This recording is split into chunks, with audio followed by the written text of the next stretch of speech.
The first story is about Tiyanak. You know Tiyanak? There's no English language of Tiyanak. This is only happening in the Philippines. That's only the Tiyanak. I don't know if they have Tiyanak also in America, because we have some experience also that we got led astray, but by some mysterious objects or things that we cannot explain. But this one, you know how the Tiyanak look.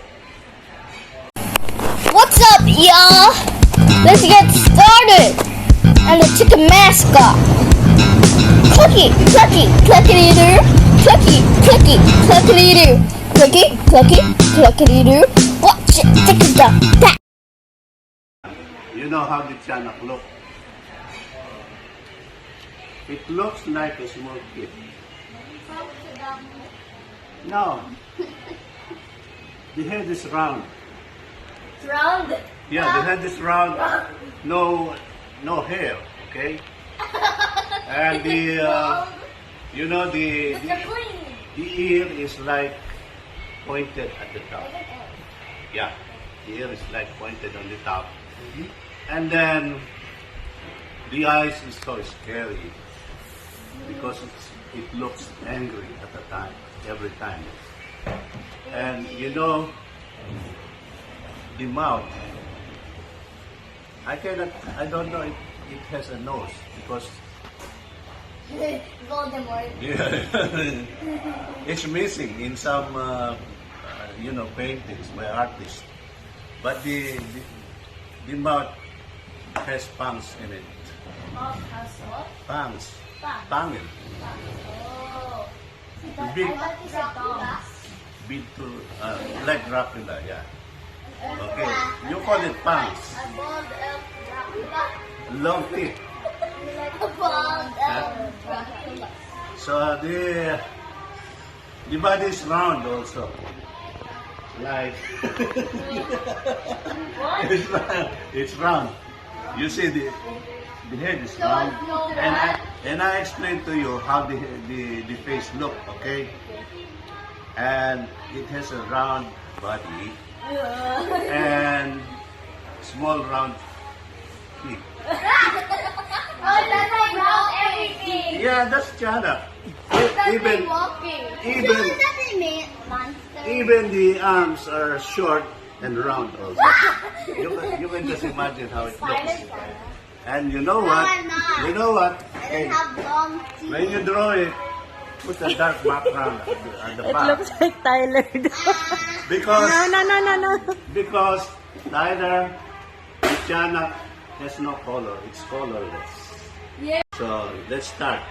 All right. So just like black and white. There are 3 instances where I actually experienced being led astray by a Tiyanak. You know what Tiyanak does? Hey, you pay attention. You know what Tiyanak like to do? They lead you astray. Okay? Like what happened to you yesterday? They lead you astray. Huh? And then when you are wandering already, you don't know where to go, the Tiyanak will keep on laughing and laughing and laughing. Like, that's how it, Find your way to if you can find your way, or somebody has, hey, don't look like, you look like a Tiyanak now. Just listen, okay, so that you can draw it after I finish my story. If there's a prize, There's a prize. draw it well. I How do will, they need the... huh? How do they... Morning, Aubrey. Okay, so this is, Morning. listen to my story. The first story, I experienced it with my second to the eldest sister. We were walking from the old house of our grandmother in Tampok, Santa Monica. If you will go from our house in Santa Monica to Tampok, it will take you too long. So we decided, we take the carretela, you know the carretela, the horse-drawn carriage. going there. But I still see those sometimes. yeah, but you know, we have only limited money, so we can only ride one time. Okay? So going home, we decide to take a shortcut through the field. You know, it's much easier to get home using that route. But the danger is there may be some mysterious creature that you can encounter along the way. Cornfields. Cornfields and rice fields are always spooky. But on the side of the rice fields, there are a lot of trees, guava trees, and other fruit-bearing trees. You know, so along the way, I saw ripe guavas, so I pick it up and eat it, not knowing that there is a tiyanak in the guava tree. Huh? Oh no, watching. So the tiyanak got mad at us. And so, when we continue walking, they led us astray. We noticed, you know what? Along the way going to our house, there is a landmark, what you call a sign, that you are already halfway from the place where you came from to the house. It is called Prinsa. You don't know what Prinsa is. It's a structure that used to cut the water from Hot water? Yeah, the water from flowing. Irrigation system. From flowing People can cut. from one place. Oh, I You know, thought it's like cutting. it's like a guillotine. Do you know the guillotine? When you put it down, the water cannot go through it. Guillotine or gelatin? Guillotine is the one that cuts the head of people. Oh! You know. Oh, I know that. It's like that. So, thing. It's a baby. When we passed that Prinsa that I'm telling you, so my sister told me, okay, we are already halfway home. Listen, huh? We are already halfway home. So we could keep on walking. Suddenly, we noticed that the Prinsa is there again. But we knew that there is only one Prinsa that you have to pass through before you can get home.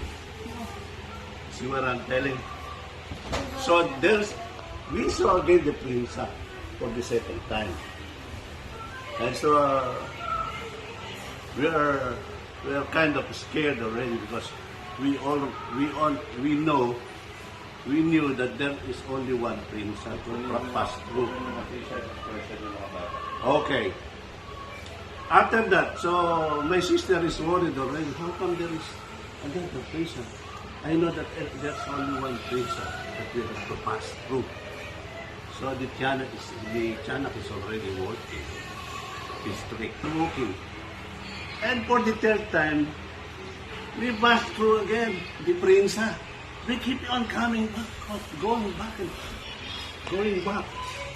The tiyanak is putting us backwards, so we can pass again the Prinsa. So for the third and fourth time, my sister is already. I saw the face of my sister so scared that she is already almost beginning to cry. She's worried that we cannot go home anymore. So she told me, Ato, let us pray. Let us pray because the tiyanak is leading us astray. Huh? Yeah, that rhymes. So do you know the prayers that we recited? The prayers that Lolo Ato taught us. My father, you know Lolo Ato? Did your mommy told you about Lolo Ato? Yeah, I've been telling you about The him. greatest Lolo of all time. So, you should learn these prayers to drive away evil spirit. It says like this: Magnificat animalia Dominum. Amen. Magnificat animalia Dominum. Amen. Magnifica. And suddenly, Mawa. we found out that we are near our house already. The Chanak was gone. Because the Chanak was scared of the prayer. The Magnificat Animalia Dominum. Amen. It's like saying a Harry Potter. Yeah. So, did you understand the story? So, we went home and we told our parents what happened. And they told us, don't go through that route anymore. Just walk the long way to the street. Don't go to the field. Magnificat. Dominum is God. Dominum. It's a Latin word that means God. Magnificat is Is magnificent God. magnificent, Oh, magnified. So, okay, that's the first story, okay? I want to tell you another story. So, But they have to, ano muna, draw. hindi, Tiyanak pa rin ito. Ah, This okay. is still Tiyanak episode. There are so many episodes, but I will only tell you good Tiyanak episode so that you will understand how the Tiyanak works. Okay, the next experience is I went fishing with my father. Fishing? Fishing. Fishing. This is like this. This is Yeah, I know. the water is only this big, halfway through the okay, water swimming. We catch a lot of fish. So along the way, you have to go a little far from the seaside, like more than 1 kilometer. You know, 1 kilometer is long. And along the way, there is a landmark again that you have to pass through. A landmark. Let me draw it. We call it the baklad. You know? Baklad, the one that catches the fish. Yan. Then, in here, there is a round thing with an opening here, a little opening. This is made up of bamboo. Okay? Like that, on the side road, this is how it looks. The bamboo is like that. And this is water. This is all water. Water. The seaside is not right there. Okay? This is where, okay? So that is our landmark. After the second backyard, that's where you will catch the fish. This is standard enough, like this. Halfway to your knees. The water is halfway. Remember, the water is halfway to your knees. So we will catch the fish over here. And then, my father has a, what you call sweetie, where we put the catch. Sweetie. Remember, this is very educational for you because you didn't study this in the school anymore. This happens way back before when we were small. So, when we fill the sweetie with our cats, my father will tell me, okay, I thought, let's go home. Let's go home. So we will turn back and walk. Okay, walk back to the seaside. Okay. So along the way, we will pass the second backlog. Okay, this is the second. And in the second backlog, we have a marker over there. There is a branch of the tree that the owner of the backlog put in there. So that is my sign that we already passed the second backlog. Because the second backlog is the one that only had the branch of the tree. Okay, so we're walking. So when I see the sign, I told my father, we only have to walk past the first backlog. understand it, Cassie and Tyler? Okay, so we passed this already, the marker. So when we are negotiating, walking, trying to pass through the first backlog, when I look, I saw again this one, the marker. The first backlog, there's no marker. So we keep on moving. We were amazed. How come there is a marker here? Just like we are just passing the second backlog. Okay? So we keep on walking. We notice again that there is a marker in the backlog. So that's for the second time we see the marker. Second time. So we keep on walking until we pass through it 4 times. And my father told me, Ato, Viviana is doing great with us. Let us pray. And my father prayed the same prayer. Very loud. You know the sea, so nobody can hear you. So he shouted, Magnificat! Animamia! Dominum! Amen! Suddenly, the water, but at that time when he was praying, the water is already up here. And we will drown if we cannot go to the seaside because the water is going up. So he prayed. After the prayers, suddenly we saw the first backlog without the marker anymore. And the water goes down here midway, meaning that we are close to the seaside. Then we came on, so my father was with me, and he said, okay, let's keep on walking. Then I saw a big fish passing in front of us. So I tried to run, to catch the fish with the salakab. You know the salakab? During that time, the salakab.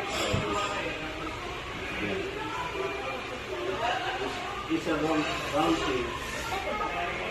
When you try to catch a fish, you try to put the fish inside it, but you have to be very fast. So when it's already inside, it cannot go out anymore. And then you have to get it from the hole there, from the opening here. That's when you catch the fish. But surprisingly, 3 times I attempted. I saw that the fish is right there, and I tried to catch it with the salakab. And the fish gone. So my father told me, just let it. I thought, that is the kind of the moment. Goes away, and we were able to come home.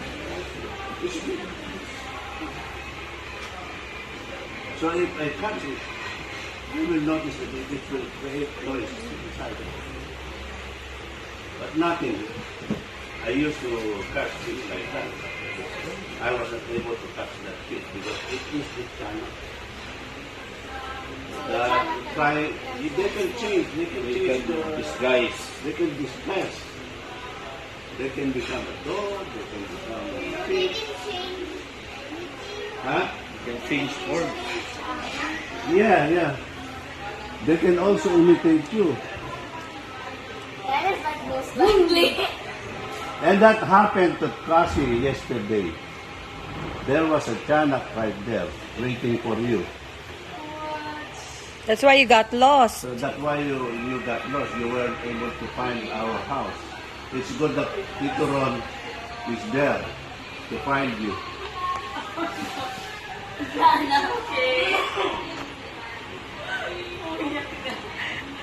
No, don't cry. At least you. I'm not scared because I'm not scared. Because she's brave. I'm not scared because I'm not scared. Okay. Kasi listen, ha. Go back there, anak. I will tell you. I will describe. listen, I will describe you how this next creature looks like. You. The next creature, listen, Sabina, ha? The next creature is called the manananggal. Oh, I know this. Manananggal, I okay? already know.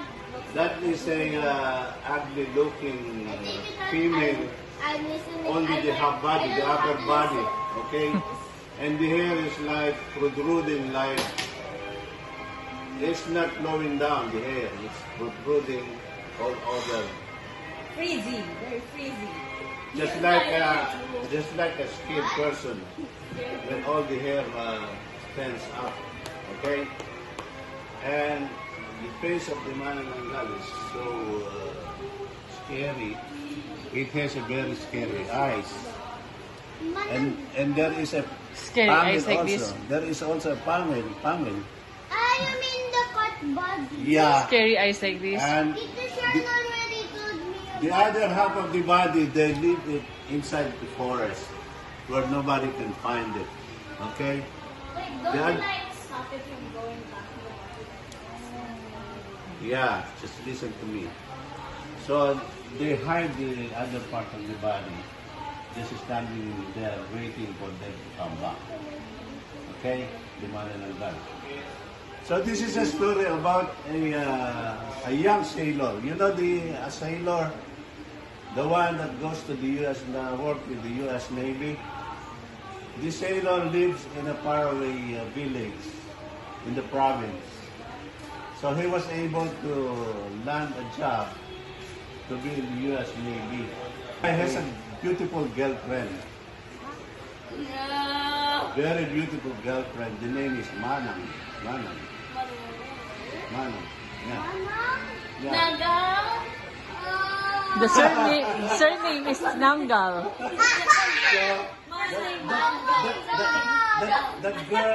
That girl is a very beautiful woman. Okay, so before this guy left, he visited his girlfriend and told her that he will be back after like 4 years in the Navy. Okay, so 4 years. the lady was crying because her boyfriend will be away for just such a long time. So okay, to make the long story short, the guy left and worked. He heard a noise like something big is flying. Lock, lock, lock, lock, lock, lock, lock. So he looked around and he saw a half-body female flying and going through that direction. That's scary. Girlfriend. But the guy is brave, of course. He is in the U.S. Navy, and he know how to defend himself. He know martial arts, so he's not scared. He was amazed because that's the first time that he saw a flying creature like that with half body. So the manananggal attacked the sailor, but the sailor, good heart as he is, he was able to parry the hand of the manananggal, and he used his skill in the martial art to the manananggal will fly down straight to you, and they are strong because they are given strength by the devil, extraordinary strength. But if you know how to defend yourself, you can. You know the Navy work, the ship. Okay, kasi are you listening? So after 2 years, the guy talked to his boss, his commander, that he missed his girlfriend already, that he want to go home and surprise his girlfriend. He surprised Manon. Okay. So the commander of the Navy told him, okay, But you will just stay for a short period of time and then you come back. You know that we don't allow people to take a vacation until they finish their first term. Okay? So, in short, he was able to go home and he didn't tell Manang that he's going home to surprise her. No, the time comes when he's already, he took the long trip by bus, and then when he reaches the town proper of the town, there's no more vehicle to take him to their house in the faraway village. No more vehicle. There is no more carretera to ride. So he decided to just walk. He walked. So the road is long and winding, and there are so many trees along the road. But it's so creepy when you're walking all by yourself in that long walk. Okay. And then. Horseman! It's centaur, but the opposite! It has a head like a horse, Wait. A head like a horse? but the body. It's centaur, but the opposite. Listen, you have to draw tikbalang later. Now, horse. Now the body is like a mixture of human and monkey or an ape, but it's not fat. It's skinny with a lot of hair in it. But Imagine that. But the feet is like the feet of the horse. You know the hoof of the horse. The half body is like a horse. It's a combination of horse and human. You mean the Okay. body and the hand and the head, but It's the not body is it's like not exactly like a horse, Yes. but the face is like a horse, a scary horse. Okay. He tried to find salt. There is a small hut over there. He told the people to give him salt. So he took the salt and then he go inside the forest. And after looking for some time, he found the other half of the body. With the intestines bursting right out. there, standing there. So he put the salt all over that. And then hide. He hid, right? And started looking at the flying, the half body flying will come back to reunite with the body. So after a while, he heard the sound of the flapping of the wings, and then he saw the creature trying to go down and reunite with her body, but unfortunately they are short already. So she cannot reunite with the body because it's the antidote of the manananggal. So what happened is he kept on flying until such thing that the manananggal get tired and just fall down. Okay. When it fall down, it changed its appearance. So the guy looked, only to find that it is her girlfriend. What? Isn't it obvious? Huh? Her name. Ma- So he said, Manang, you are Manang. It's so obvious! Manang nanggal. The poor sailor just cry and cry because the beautiful woman that he loved is a Manang. That's why her name is Manang. So never ever name your children Manang. Nanggal. I'm Manang Nanggal. You see the story, Bill? Okay. Start drawing the man. Thanks for watching. Bye.